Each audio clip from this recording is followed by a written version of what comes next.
Olá, medite nisso. Faça uma comparação com aquilo que você talvez está buscando, porque há quem se pergunte qual é a força que ela precisa aplicar a depender do resultado que ela deseja alcançar.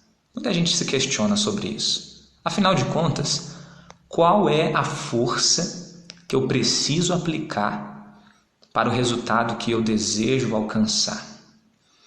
Vamos fazer uma comparação. Na lei de física, a segunda lei de Newton, diz que para você encontrar uma força resultante, você precisa encontrar o resultado da equação massa vezes aceleração.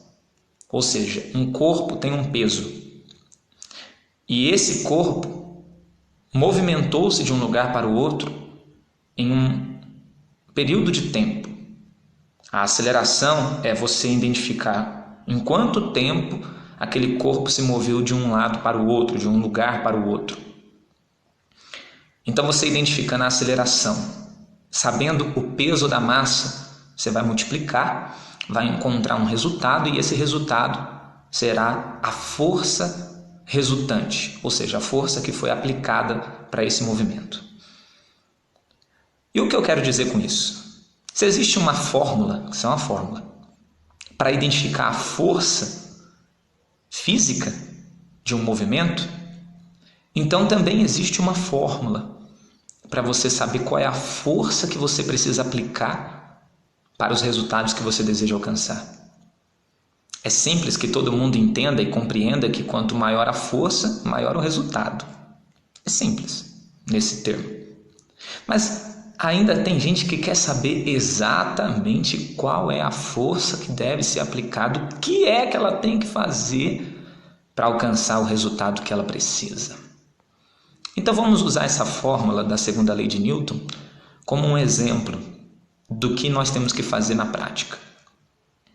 Se eu tenho uma massa, um corpo, seja ele físico ou um objeto, que pese 100 quilos, eu preciso mover ele uma distância de 10 metros e eu faço isso 1 metro por segundo.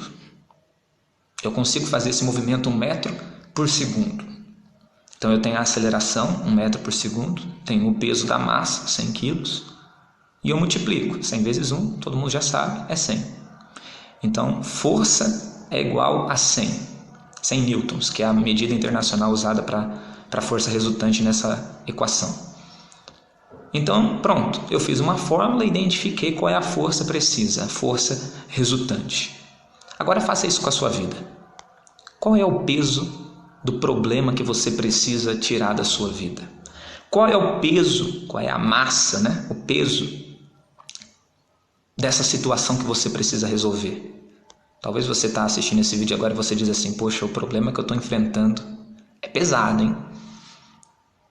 É uma tonelada. Porque eu estou cansado de sofrer, eu estou cansado de ter que lidar com esse problema todos os dias na minha vida. Em quanto tempo você quer tirá-lo da sua vida? Eu quero o mais rápido possível. Se for possível, em 1 segundo. Então multiplica. O peso do problema que você quer resolver vezes o tempo em que você quer que ele seja solucionado. Você vai enxergar um número. Essa é a força que você deve aplicar.